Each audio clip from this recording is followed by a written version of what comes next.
Hello YouTube, it's Movie Metropolis Play. I'm Adam Brannon and I'm here with Rob Stoakes for a look at our top 5 films of the year. We know how popular the last one was.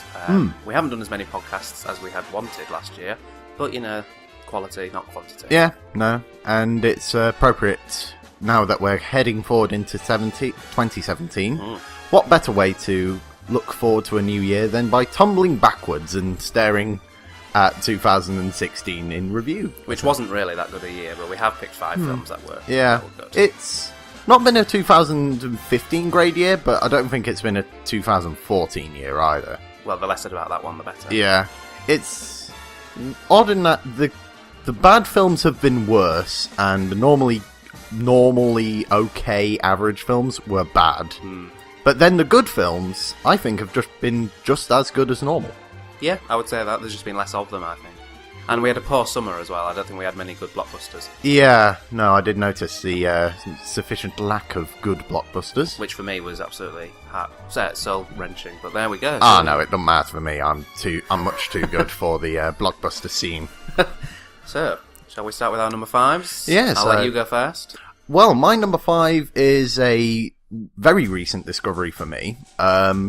Because there were about 4 films that I knew immediately were going to be in the top 5. And then the number 5 spot until a couple of weeks ago was a mad scramble between Suicide Squad, Hardcore Henry and Don't Breathe. But then I saw The Handmaiden. Yes, the review of which will be posted. Yes, no, that's how recent it is. I don't even think the review's up as of recording. Yes, it was directed by Park Chan-wook, who directed Oldboy, which is a fantastic film. And you can kind of tell he directed this, because it's mad. It's more mad than a box of squirrels. It's the film of a banknote forger and a conman teaming up to seduce a woman who is very rich and very strange. And then what they would do is that they would marry her in Japan, then say, oh, she's crazy, get her put in a mental asylum, pick up the inheritance and go home. And it gets complicated when the banknote forger, who is disguised as her handmaiden, gets a big gay lady crush on her. And that's about all I can say about the film without spoiling it. And that happens in the first 20 minutes. I mean, I haven't seen anything about this film, so I don't know if Rob's gone absolutely crazy. Is it a foreign language film, then? It is a foreign language film. South Korean. Very it's probably the best international cinema film. It made quite a big splash at Cannes. I think Park Chan-wook is probably the best Korean director working today. He's certainly the one that you're most likely to have heard of, if you have seen the original Oldboy or any of his Vengeance trilogy. I think it's a well-acted film. I don't know, I didn't speak their same language. It's hard to tell, isn't it? Yeah, they look convicted when they said what they said, so that's good enough. But it's the strangest thing about this film, and it's very hard to just talk about it without spoiling it, is that it matches this macabre, almost horror movie aesthetic and tone with this very haunting and chilling soundtrack and this very strange house, which is a mixture of English and Japanese architecture, and this grimy, grotty film noir plot with a Looney Tunes sense of humour. It is a very strange disconnect. The main character is a borderline moron in terms of just how clumsy and stupid she is. There's a bit where an artist is teaching someone to paint and they look over and the painting is just a clumsy stick figure. And this is sort of a spoiler, but don't spoil it. Okay, I won't do. I was about to tell the best joke, but No, don't. No. But yes, it is a very strange film, but if you are looking for something a bit more under the radar, Different. yep, then this is probably the film for you to check out. Very good. I mean, I'm ahead of that, so I might check that one out as well. Mm. My number 5 is something a little bit more mainstream, as you probably will be expecting from me. It's Captain America Civil War as my number 5. Because I know you said you were going to put Suicide Squad in, but I think Captain America Civil War was the best superhero film of the year. And we had quite a few superhero films last year, and a few not very good ones as well, let's be honest. I think Deadpool was going to be my number 5 originally, but Captain America Civil War just blew me away. I thought it was amazing. Incredible. Right. Why?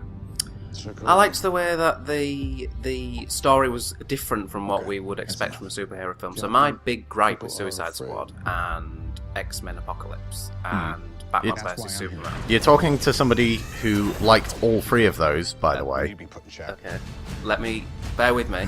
These are also films that we haven't seen. We haven't talked about this before recording, so we are genuinely... No, this is... Genuine reactions again. Yeah, no, this... I've not heard his top 5, he's not heard mine. He's not going to like my bottom 5. So yeah, the thing I liked about Civil War was it was quite small scale. There was not a massive army of faceless beings at the end like there was at the end of the Avengers and the end of Avengers Age of Ultron and the end of Suicide Squad and that hideous thing at the end of Batman vs Superman. And I thought that it was very cleverly written. I thought Winter Soldier was a really good film, and then I just thought Civil War blew it out of the water, and I'm really excited to see what the directors do for Infinity War. I can get you behind you on the scale. It's hold on. You just started a war. Yeah, right, sorry, just had a bit of a technical issue there.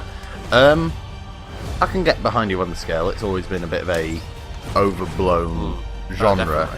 And I think people are getting a bit tired of it now. Well, maybe not. I mean, look at how much money they've all made. But, I mean, Captain America Civil War was by far the most profitable out of the superhero films this year.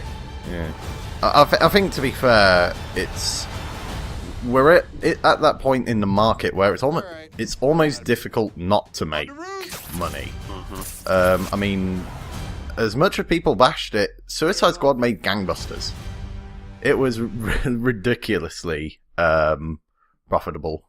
I don't know if you've said your piece on Civil War, or if there's more for you to say.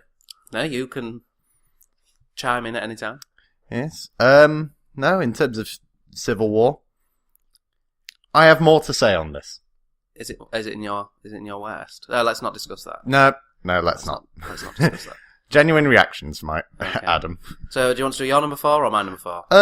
I can do number 4 if need be. This is not going to be a surprise if you know me at all and know my taste in films.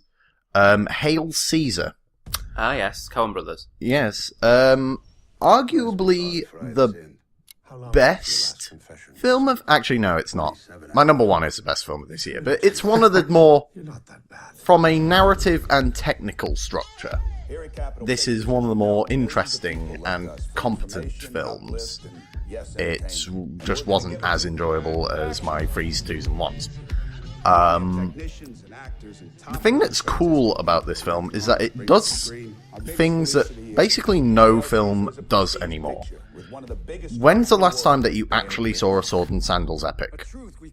When is the last time that you saw a synchronized swimming routine in a film? Long time ago. Or even a song and dance number that had dancing in it and was like full of stereotypically dressed up sailors going, "Oh, we are not gay." Da, da, da, da, da, da.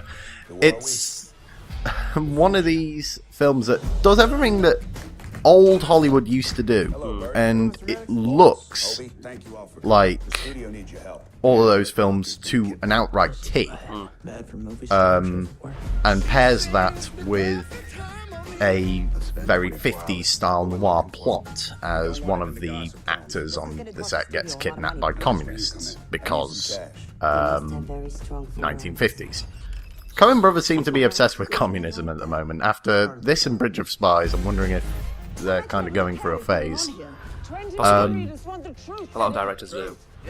It looked amazing, I have to say, Hail Caesar, to look at. Yes, no, and I did like the narrative in terms of how much it overlaid all of the different themes that it had. So there was the theme of the main character kind of trying to find his faith in the film industry once again, while the main character of Hail Caesar is about a Roman centurion who has to find his faith in God. There is the narrative of this dark, almost sinister other world to the film industry, talking to the main character going, come and join us, we are so much better, we are on the cusp of reality. If you know anything about this time period, you know it's television. And that's paired with the communist subplot of the fact that the communists are feared, despite the fact that most of the communists in this film are incompetent and barely know what they're doing. And it's, as you mentioned, a very nice film to look at. It's got some fantastic performances from Josh Brolin and George Clooney. And it's especially interesting to see that basically every single person is based on someone from that time period. If you know the golden age of the Hollywood studio system, then this film is basically, oh, remember this reporter? Do you remember this actor? Do you remember this director? Do you remember this studio? They've basically taken Gore Vidal's book Hollywood, which, if you are a studier of film as an industry, I'd highly recommend that you read. And they've basically gone, yeah, let's do that. Very good. Yes. No, and that's my number 4. Very good. I did enjoy it. It didn't make my list, but it's in my honourable mentions. Oh, that's at least better. Yeah. My number 4 is quite a small Disney film that was remade from a cartoon. It didn't do as well as Jungle Book. It sort of flew under the radar a little bit. It's Pete's Dragon. I never got a chance to see Pete's Dragon. I went to see Pete's Dragon with my little sister, and it's very difficult to keep her attention for a full hour and a half, and she absolutely loved it. It's got Bryce Dallas Howard in it, coming fresh off the back of Jurassic World. She is on a bit of a roll with this and Black Mirror. She's doing very well for herself. I mean, she's a very good actress, and she's been under the radar for quite a few years now. And she had a little cameo in Twilight and The Village and things like that, and they were particularly good films. Yeah, let's not talk about those cameos.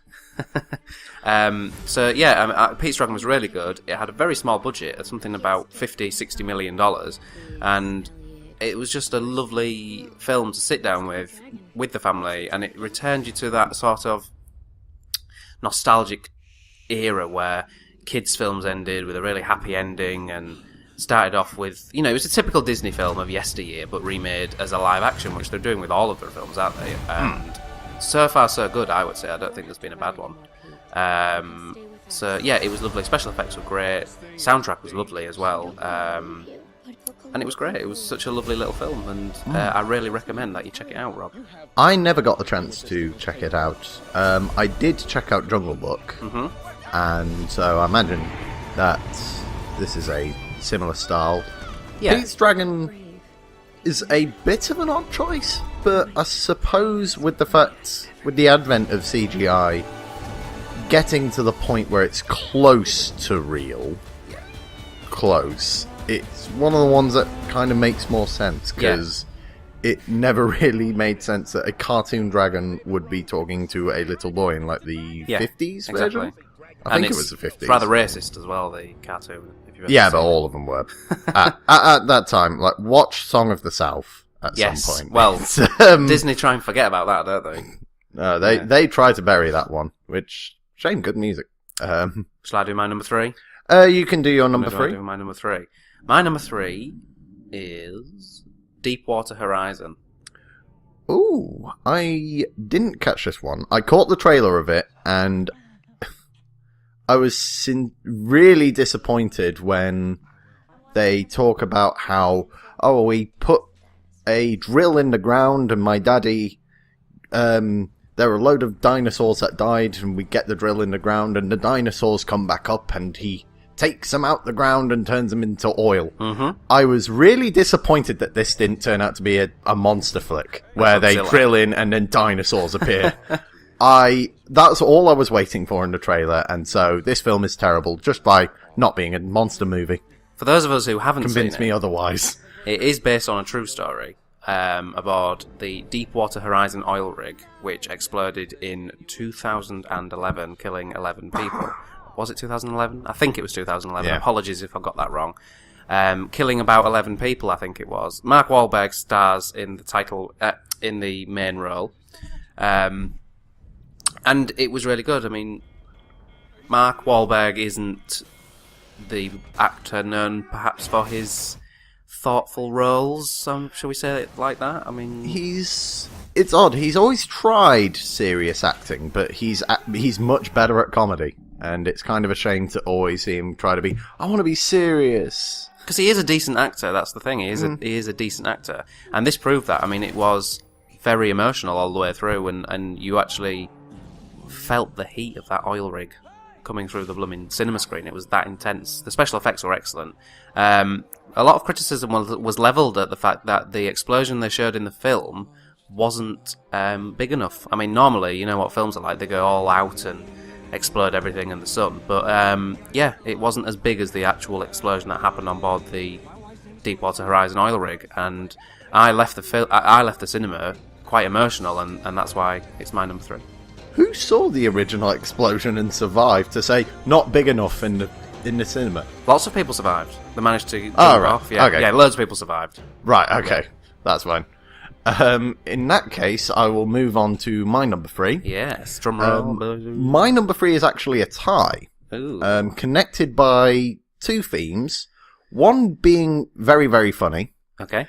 and 2 having Ryan Gosling in him. Ryan Gosling. Yes, it's been a pretty good year to be Ryan Gosling. With Surely every year is good to be Ryan Gosling. Yeah, every year is good to be Ryan Gosling, but this year especially. This year. Well, especially last year.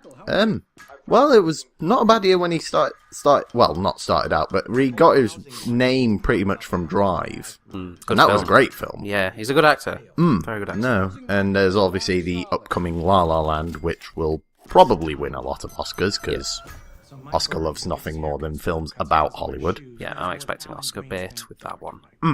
But it's supposed to be this generation's Casablanca, apparently. Yes. Carry on. However, the film in question, or films I should say, are something that came on very, very early on, The Big Short. Oh, yeah. Oh, yes. And a film which came on later and was a bomb for reasons unknown entirely. The Nice Guys. Yeah, I thought you were going to say The Nice Guys. Yes, The Nice Guys was hilarious. It's one of the best films in years. It's an actual noir plot that felt very reminiscent of The Big Lebowski in parts, in terms of the style of the actual plot itself, and pairing that with a almost Starsky and Hutch aesthetic, with this very, again, cartoony sense of humour. Shane Black is... Did you see the one who did Iron Man 3? I think he actually did Iron Man 1. No, that was Jon Favreau who did Iron Man 1. Yes. Yes, he did. Yeah, I know he did one of the Iron Mans. It would be Iron Man 3 then. Which, I don't care, I still like. I think it's quite good. Yeah, I think it's quite good. I don't care what anyone else says. I love the Mandarin in that film. I thought that Ben Kingsley was a great idea. And obviously, I think his best film is probably still Kiss Kiss Bang Bang. But this is... It's up there. It's almost knocking it off that totem pole. Russell Crowe is fantastic in it. I like Russell Crowe. Yeah, both of those two have fantastic chemistry as this thug with a heart of gold and the world's worst private detective. The interesting parallel of the fact that the private detective is constantly like, this thug, he just beats people up for money, and yet he constantly makes morally reprehensible decisions like conning old people out of their money by saying, "Oh yeah, no, I've definitely seen this person alive. I'll take your money to investigate their presence," and stuff like that. It's got a fantastic performance by the 12-year-old who is in it, and unfortunately her name escapes me. Yeah, but she essentially acts as Ryan Gosling's babysitter in that film, and she is amazing in it. And then Big Short is... very beginning of the year, wasn't it, that? Very much beginning of the year. In fact, it would probably, for our American viewers, have come up in 2015 for you, but we're going by UK release dates. And this film was a bit more somber, but even with that, it had this playful tone. Steve Carell in that. Amazing actor. He's done a very strange 180 with his career of becoming this very good serious actor. The Foxcatcher and now Big Short. He's brilliant in both of those, and he kind of steals the show in Big Short. He's done something that Jim Carrey never managed to do, I think, which is turn from, as you say, into a serious actor. I don't know. Eternal Spotless of the Mind was good. Yeah, but then he did things like The Number 23, which was not so good. I think Steve Carell's a lot more picky with his film choices. Yes, which works out quite well. I was going to say it would have been hard for anyone to save Number 23. Maybe Steve Carell could have done. Who knows? Maybe. With Big Short, it felt more like an Adam Curtis documentary that happened to have acting in it. Very good. It was, aside from the mix of different kinds of media, so they'd have montage and the characters would randomly start talking to the camera and saying, "Oh, well, this bit is actually really complicated, so we're going to get Margot Robbie in a bubble bath to tell what's going on," in layman's terms. They'd constantly break the fourth wall, but then after that, they would be... the rest of the film was a bit more standard and basic, which is why it dropped a few more levels. If it was a bit more creative with its filming techniques, aside from that, it might well have been number one. Oh, goodness.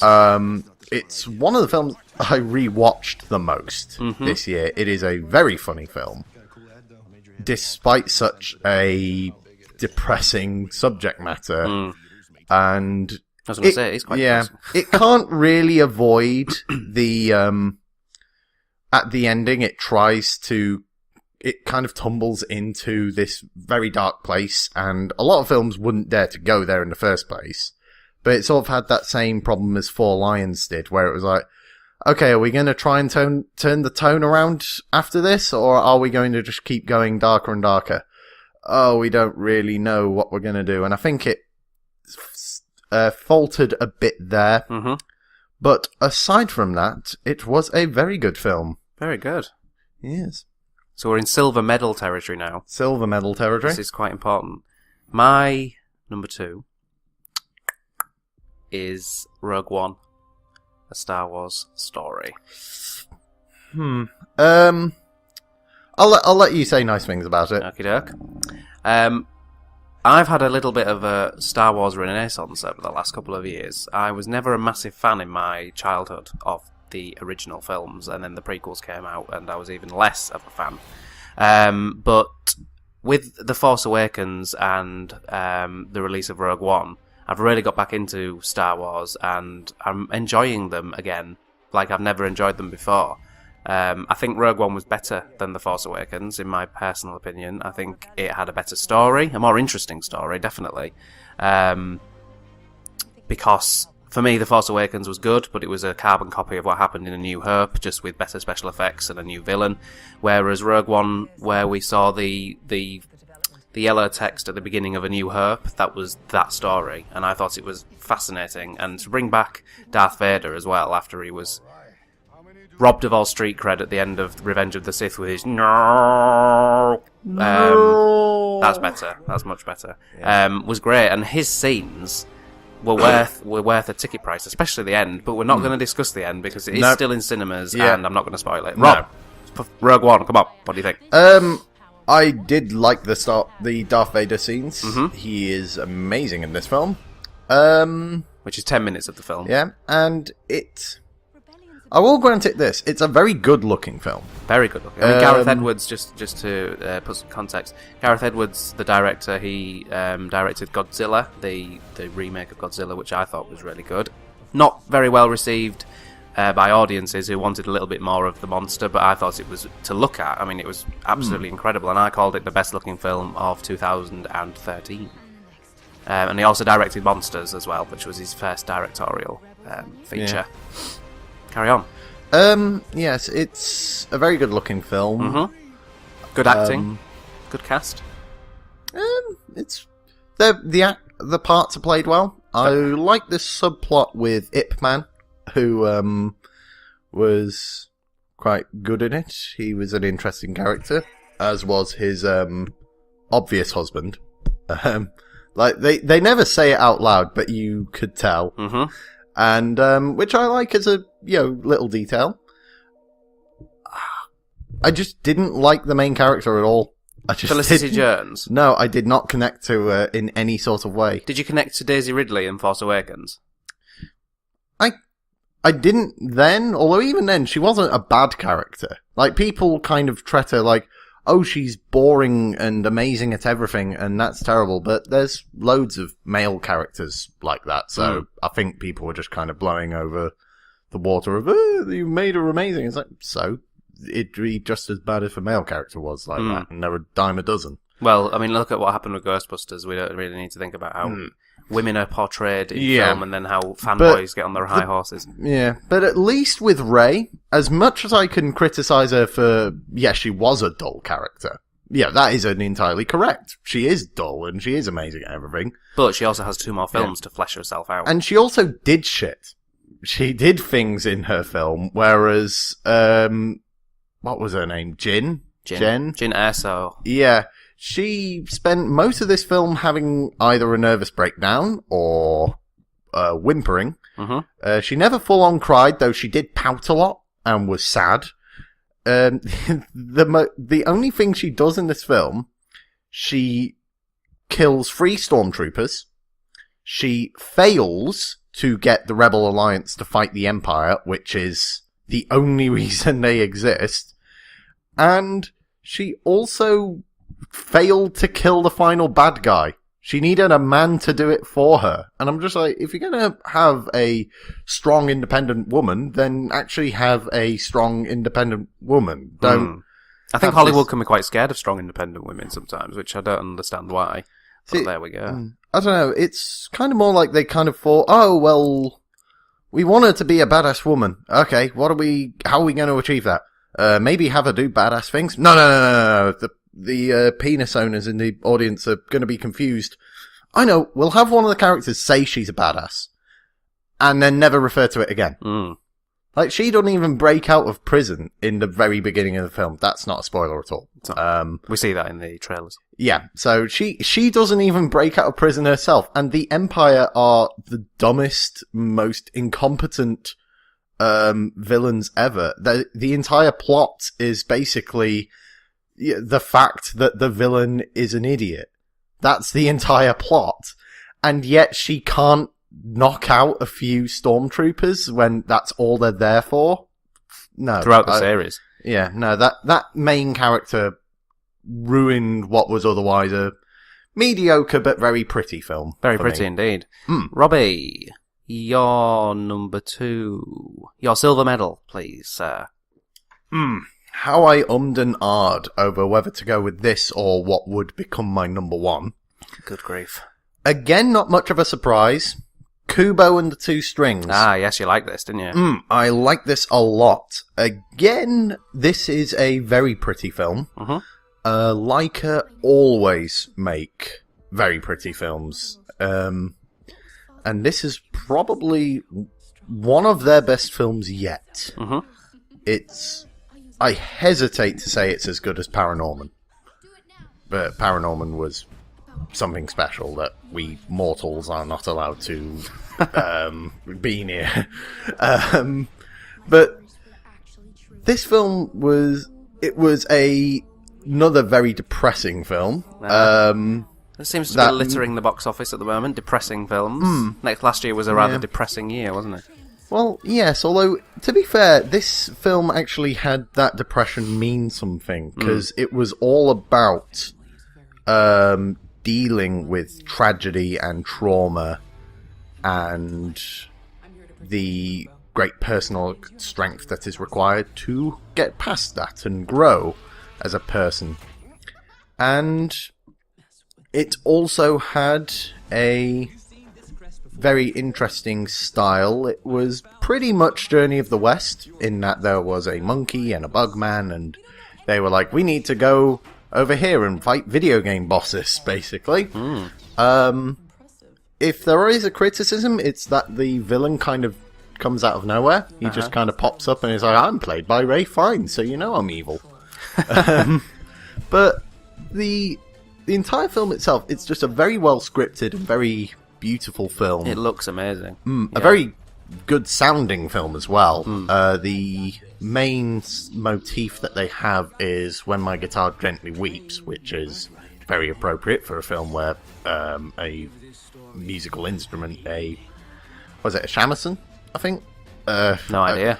Yeah, some Japanese guitar thing that is what is used for all the magic. If anyone knows what the name of the instrument is, or if Rob has got it spot on, leave us a comment.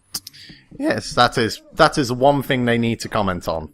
Not whether all right or wrong, just what that instrument is. As long as there's no swearing in the comments, we'll be fine. Just agree with us. There's already swearing in the video. Just agree with us on our choices and we'll be happy. Yeah. We don't agree with each other. Just agree with us. Yeah. I did like Kubo and the Two Strings a lot. It was very close to being number one. I think it's this and number one are probably the only films that could feasibly have been in my number 5 for 2015 as well. Right. So that says how good they are. They're of good quality. I mean, Kubo and the Two Strings, it looked incredible. Yes. The animation was beautiful. Even from the trailer, you got a sense of that. So I haven't seen the film yet, but I imagine from seeing the whole film, sitting there and watching the whole thing, it was quite a special experience. Okay, so honourable mentions. Ooh. Honourable mentions. I'll go first. Okay. Eye in the Sky is one of mine. I've not seen Eye in the Sky. Very good. One of yours? Batman versus Superman. Good I have grief. I have to add Good grief. I have to add the Ultimate Edition, not the theatrical cut. The theatrical cut is a... Do you really think it makes that much difference? Because I watched both. Well, the thing is that the theatrical cut is a Batman film that barely has Superman in it at all, and you would not know that it's a sequel to Man of Steel. Whereas the Ultimate Edition actually is a Superman film, and it makes a lot more sense as to why they fight in the end, which was always one of the big criticisms. I mean, I liked it. I thought it was good, and I enjoyed the first scene where you see Bruce Wayne running through downtown Metropolis to two of his people to his aid, so it was good. To be fair, I like the fact that they're marketing Wonder Woman like crazy now, the movie. Whereas I think everybody who saw that film immediately was like, yes, we want to see the Wonder Woman film now. From just 5 minutes of footage of Wonder Woman. Yeah, just that bit where she deflects a laser and the guitar starts screaming, and you're just like, it's that theme tune she's got. They've got a really good theme tune. Another honourable mention, man, is Deadpool. Yes, that did make a lot of buzz. And it was good. Come on, it was good. Ryan Reynolds has found his calling. Deadpool is perfect for him. I've got Hateful Eight. Yes, Tarantino. Another early one. Very early. You like your early films. I think you did last year as well. Yes. To be fair, a lot of these are table scraps from 2015 as well, so I think that explains a lot. Very good.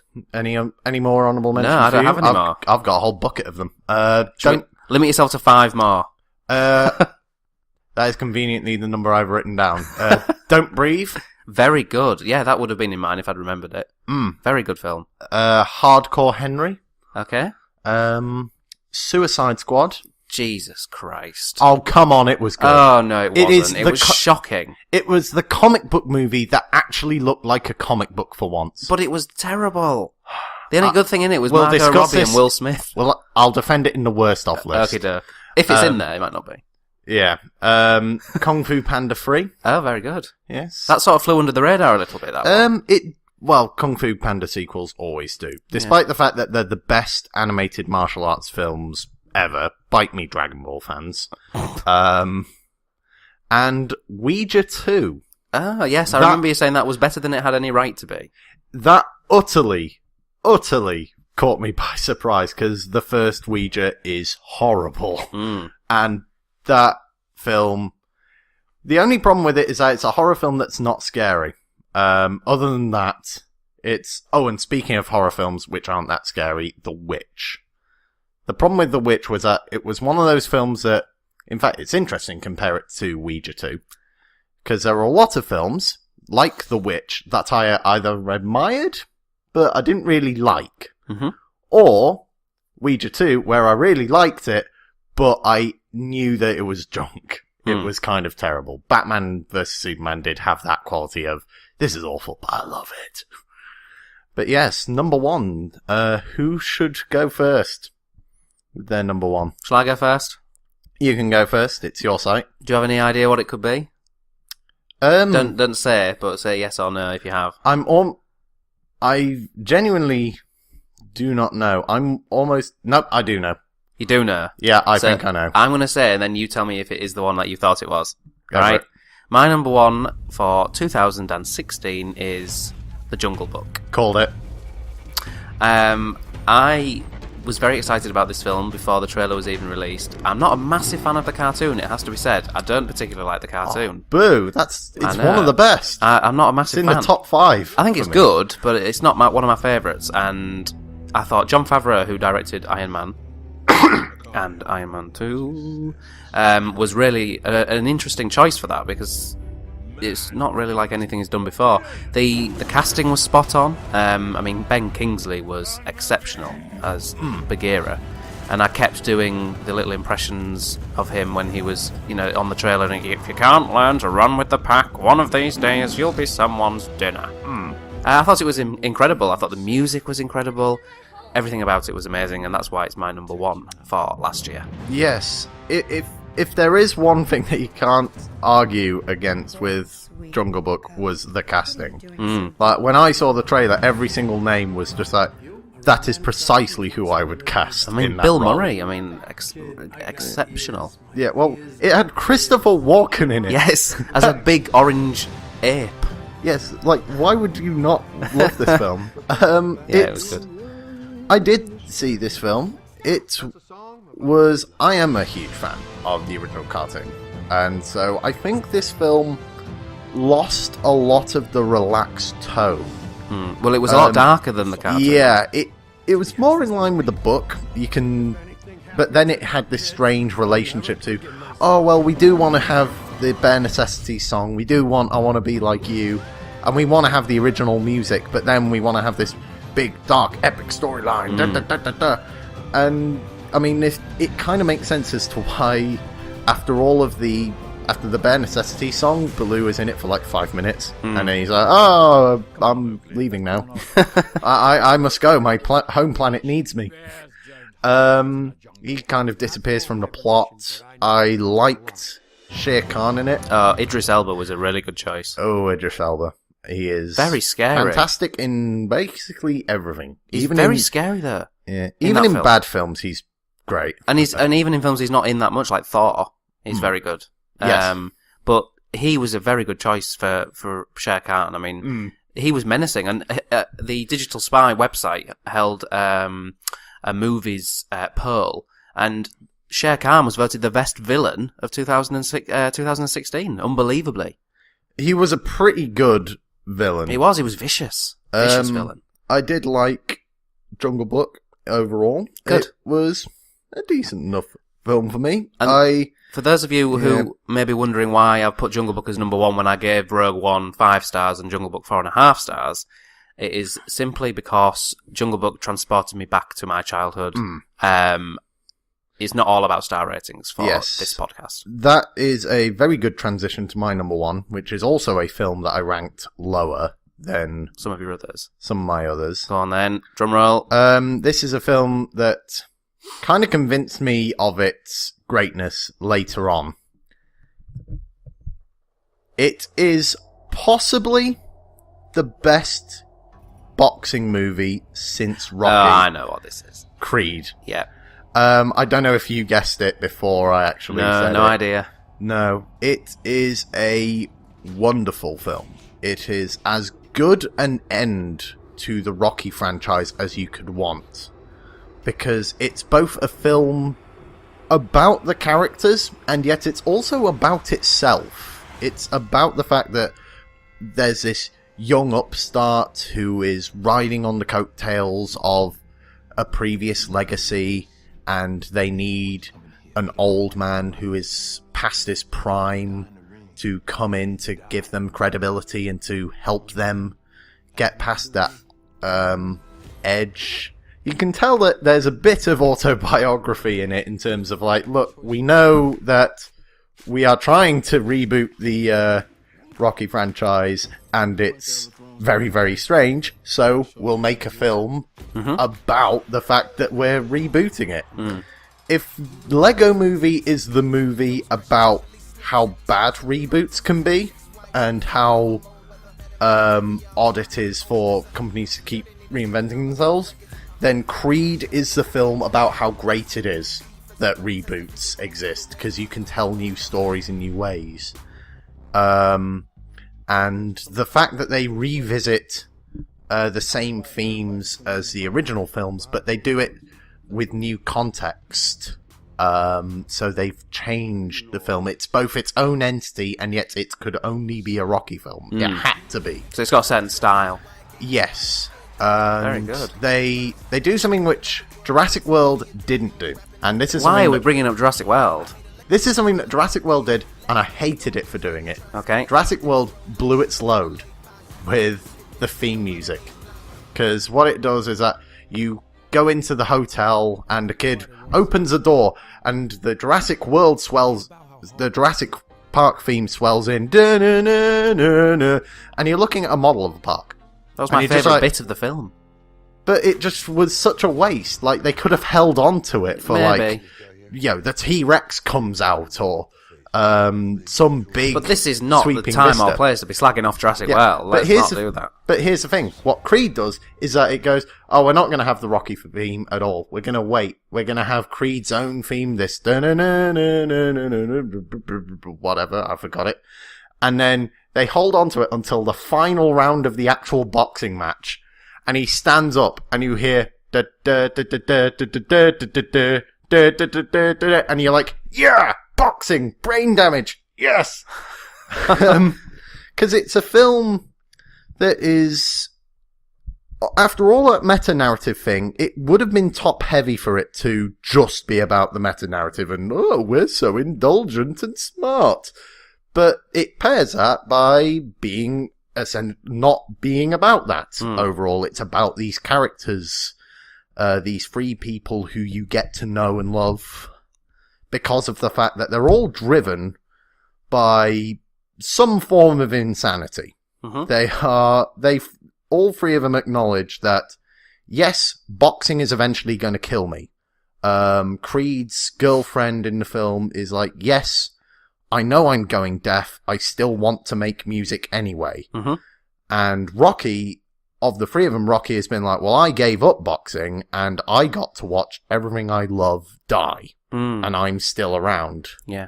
And the film is, this is something that Civil War I will get to. But it's something that managed to present two sides of an argument. It obviously said that the end of the thing is, it is worth it to go for something that you care about, despite the fact that it will do great damage to you. It is worth it because it is you. Yeah. But it didn't just go, oh, it'll all be fine. It was about the fact that Rocky was dying and that Creed, it fully acknowledged that Creed is going to kill himself by boxing. But it's the argument of the film is, but there would be nothing else for him if he didn't. I'm very surprised that you put that as your number one. Really? What did you think my number one was going to be? I had no idea. You're an enigma. I had no idea what your number one was going to be. I need to be less predictable then if you knew what my number one was going to be. Yes. So, there we go. Did you think anything to Creed? It was good. I'm not a massive sports drama, boxing drama fan, so for me it wouldn't have gone on my radar. But I appreciate why it was in your top 5. So that's it. That's our top 5s. We've got The Jungle Book, which is mine, and Creed, 2 films which couldn't really be more different. No, which is good. And to be honest, last year, 2015, we had films on the same list, and our list shared a few films like The Martian, for example, and Mad Max. But this year, completely different. Yes. So that's quite exciting.